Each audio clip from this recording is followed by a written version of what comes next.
Hello students, welcome to Nikunj Academy. आज हम शुरू करने जा रहे हैं क्लास 12th मैथमेटिक्स का chapter number 1 relation and functions के बारे में। तो देखिए, इस चैप्टर में सबसे पहले हम थोड़ा सा 11th क्लास का कवर अप कर लेते हैं। जो 11th क्लास में भी क्योंकि चैप्टर था रिलेशन एंड फंक्शन, उसका थोड़ा सा बेसिक्स जो इसमें यूज़ हो रहा है, पहले एक बार उसके बारे में जान लेते हैं। देखिए, सबसे पहले आपका को जो टर्म पढ़ने की है वो है रिलेशन, कि रिलेशन का मीनिंग क्या होता है। सबसे पहले इसको देखते हैं। देखिए, रिलेशन की अगर हम डेफिनेशन देखें तो रिलेशन की डेफिनेशन क्या होती है। Relation is the subset of Cartesian product. Relation क्या होता है? Relation is the subset of Cartesian product. Relation Cartesian product की ना सबसेट होता है। तो इसका मीनिंग क्या है? देखो, यहाँ पर ना 2-3 वर्ड आ रहे हैं जो कि सबसे ज़्यादा ज़रूरी हैं। क्या क्या? एक तो वर्ड है यहाँ पर, देखिए, कार्टेशियन प्रोडक्ट, और एक वर्ड है यहाँ पर क्या, सबसेट। ठीक है, तो पहले हम इन दोनों के बारे में अच्छे से पढ़ लेते हैं डिटेल में। देखिए, सबसे पहले हम पढ़ेंगे कार्टेशियन प्रोडक्ट के बारे में। कार्टेशियन प्रोडक्ट का क्या मीनिंग होता है? आपने 11th क्लास में बेटा सेट्स चैप्टर पढ़ा होगा, उसमें कार्टेशियन प्रोडक्ट रिलेशन फंक्शन जब आप पढ़ते थे उसमें कार्टेशियन प्रोडक्ट आता था, जो कि कम्प्लीटली सेट थ्योरी के ऊपर ही बेस्ड है। अब यहाँ पर एक मान लीजिए एक सेट अपने पास है 1, 2 और 3, ये एक सेट है। एक सेट बेटा अपने पास है B = 4, 5 और 6, ये 2 सेट है अपने पास।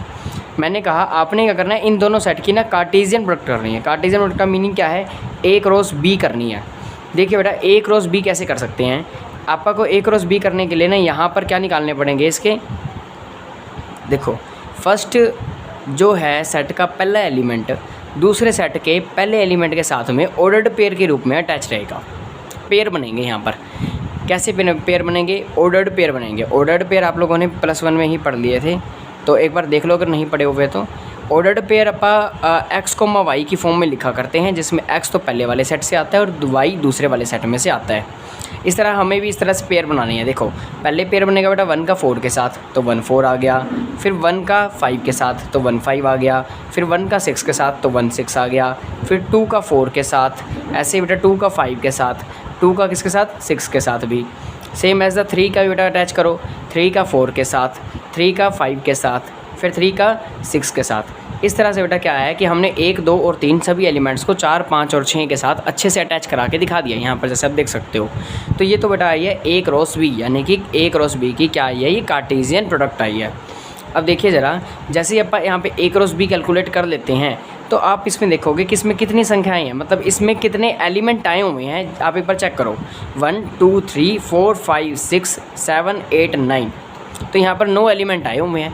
तो ये आए कैसे हैं एलिमेंट, ज़रा ध्यान से देखो। अगर मान लो कि बेटा आपने n A क्रॉस B निकालना हो, n A क्रॉस B का क्या मीनिंग है? n A क्रॉस B का मतलब है number of element in A cross B by Cartesian product जो तुमने निकाल ली है, उसमें कितने एलिमेंट आएंगे, कितनी संख्या में एलिमेंट आएंगे, वो अपन ने बताना है। उसे n नंबर से रिप्रेजेंट कर रहे हैं।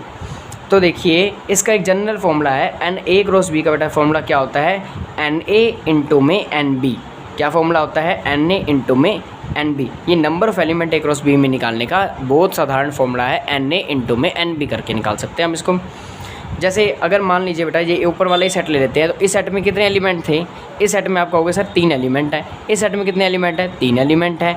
तो number of element A set में कितने हैं? 3। दूसरे सेट में भी नंबर ऑफ एलिमेंट कितने हैं? 3। 3 गुणा 3 करके कितना आंसर आ गया? 9। यानी कि A क्रॉस B जब आप करेंगे तो उसमें कितने एलिमेंट आएंगे? 9 एलिमेंट आएंगे। तो A क्रॉस B में चेक कर सकते हो आप कितनी एलिमेंट है, एक्जैक्टली 9 एलिमेंट है जब आप कैलकुलेट करके देखोगे। अब एक एग्जांपल के लिए और देख लेते हैं। मान लीजिए बेटा एक सेट A है, इसके अंदर जो एलिमेंट दे रखे हैं अपने पास वो हैं 4, 5 और 6, और B सेट के अंदर जो एलिमेंट दे रखे हैं वो है 2, 3। ये 2 एलिमेंट मान लीजिए इस सेट के अंदर दे रखे हैं। तो मुझे एक बात बताइए, नंबर ऑफ एलिमेंट बेटा A क्रॉस B में कितने आएंगे? A क्रॉस B में एलिमेंट कितने आएंगे? Number of element A cross B में कितने आएंगे? इक्वल टू NA इंटू में NB। फिर से ये फॉर्मूला लगेगा ना। तो देखिए ज़रा, NA इंटू में B क्या आएगा? पहले नंबर ऑफ एलिमेंट बेटा बताओ A सेट के कितने हैं? तो A सेट में नंबर ऑफ एलिमेंट कितने हुए? A सेट में नंबर ऑफ एलिमेंट हुए 3, और B सेट में नंबर ऑफ एलिमेंट कितने हुए? B सेट में नंबर ऑफ एलिमेंट है केवल 2, तो इसकी वैल्यूज इसमें पुट कर देंगे। 3 इंटू में 2, कितना आंसर आ जाएगा? 6। यानी कि जब हम इसके A क्रॉस B करेंगे ना, जो ऑर्डर्ड पेयर में ऐसे ऐसे नंबर बने हुए आएंगे, वो भी एक्जैक्टली कितने होंगे? ये 6 ही होंगे। एक बार करके भी देख लेते हैं। A क्रॉस B क्या आएगी बताइए ज़रा। A क्रॉस B आएगी बेटा 4, 2, फिर 4, 3, फिर है यहाँ पर 5, 2, फिर है यहाँ पर 5, 3, फिर यहाँ पर है 6,2, फिर यहाँ पर है 6,3। तो बेटा कितने एलिमेंट आए 1 2 3 4 5 6 एलिमेंट आ गए। किसके अंदर आए हैं देखो A क्रॉस B में, और वैसे फार्मूला से भी अपने 6 ही एलिमेंट आ रहे हैं। ठीक है, तो इस तरह से अपन ने यहाँ पर पहले क्या सीखा, रिलेशन की बेटा जो डेफिनेशन है उसमें क्या कहा गया, relation is the subset of Cartesian product. तो पहले तो अपन को इस वर्ड के बारे में पढ़ना है यानी कार्टेशियन प्रोडक्ट के बारे में, फिर सबसेट के बारे में पढ़ना है। तो मैंने आपको यहाँ पे किसके बारे में समझा दिया है, कार्टेशियन प्रोडक्ट के बारे में अच्छे से क्लियर कर दिया है।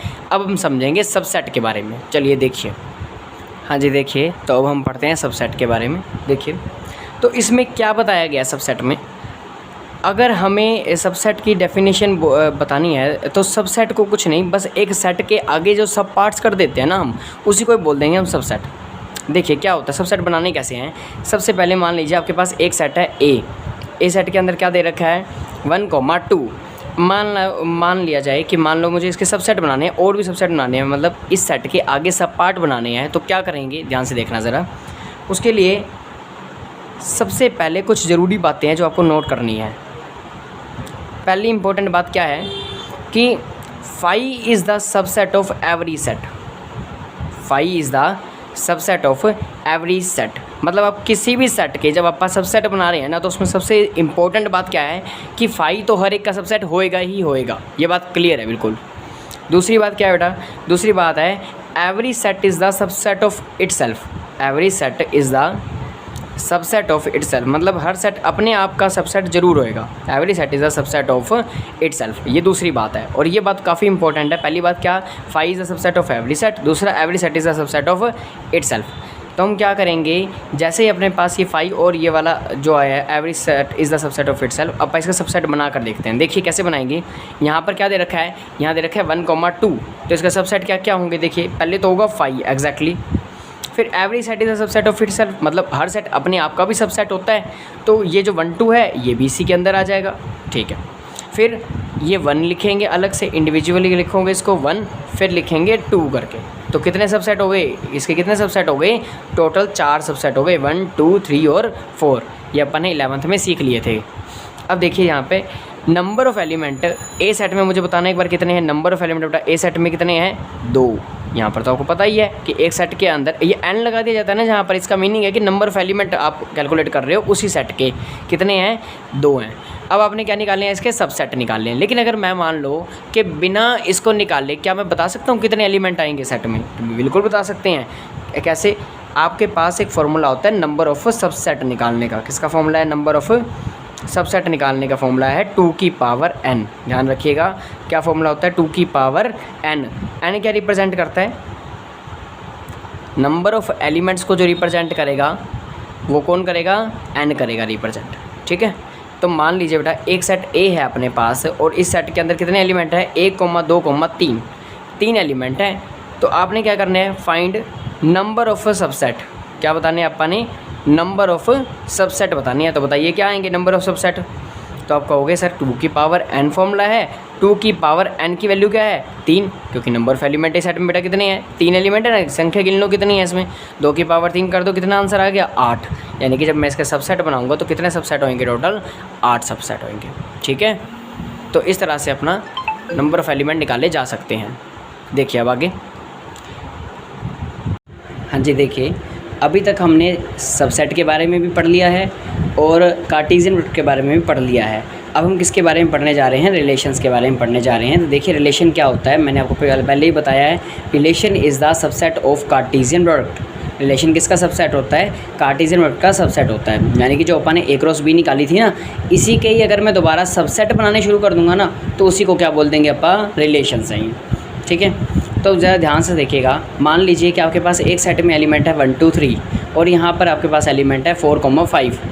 आपके पास रिलेशन डिफाइंड है A से B के ऊपर। रिलेशन मैंने बताया किसके ऊपर डिफाइंड होता है, कार्टेशियन प्रोडक्ट के ऊपर चलता है ना, इसी वजह से relation defined on A cross B। तो कैसे निकालेंगे, पहले उसके लिए क्या निकालनी पड़ेगी आपको, कार्टेशियन प्रोडक्ट निकालनी पड़ेगी। तो मुझे बताइए number of element A cross B में कितने आएंगे, 3 × 2 कर दो, कितने आ गए 6 आ गए। और नंबर ऑफ़ सबसेट बताओ A क्रॉस B में बेटा कितने होंगे, क्योंकि कार्टेशियन प्रोडक्ट का जो सबसेट होगा उसी को तो रिलेशन बोलेंगे ना। तो नंबर ऑफ़ सबसेट बताइए A क्रॉस B में बेटा कितने होंगे, 2 की पावर n फॉर्मूला से निकाले जाते हैं। A क्रॉस B में एलिमेंट कितने हैं, 6 आए हुए हैं, 2 की पावर 6 कर दो, कितना आंसर आ गया 64 आ गया आंसर। तो इस तरह से number of relation find out हो सकते हैं कि ए अगर सेट में इतने एलिमेंट है, बी इतने एलिमेंट है, कितने टाइप के मतलब कितने रिलेशन इसमें बनेंगे। तो टोटल कितने रिलेशन बनेंगे 64, यानी कि 64 रिलेशन इसमें बनेंगे। और अगर आप इतने बड़े फॉर्मूला से नहीं करने चाहते, वैसे ये सारा का सारा है कंसेप्ट आपका, जो कि सबसेट और कार्टेशियन के से निकल कर आया हुआ है। वैसे इसका जनरल फॉर्मूला यहाँ पर है नंबर ऑफ रिलेशंस निकालने का 2 की पावर mn, जिसके ऊपर 1 मार्क्स में बहुत सारे क्वेश्चंस आते हैं। आप चाहे इस मेथड से कर लो या फिर से डायरेक्ट फॉर्मूला लगा दो 2 की पावर mn, बात सेम है। 2 की पावर mn, m का मीनिंग होता है number of element set A के, और n का बेटा मीनिंग होता है number of element set B के। ठीक है, m के अंदर कितने एलिमेंट है बताओ 3, दूसरे सेट में कितने एलिमेंट है 2, तो 2 की पावर 3 इंटू 2 कर दो, 2 की पावर फिर क्या आ जाएगी 6, विच इज़ 64। देखिए पहले वाले से भी आंसर 64 आया है, इसका मतलब इससे भी आंसर 64 आया है। मतलब कितने रिलेशन बनेंगे ए से बी के ऊपर जो डिफाइंड है, टोटल 64 रिलेशन अपने पास बनेंगे। ठीक है, तो आज हम यहीं तक करेंगे। इसके बाद के वीडियो लेक्चर में हम रिलेशन के टाइप्स डिस्कस करेंगे। Thank you.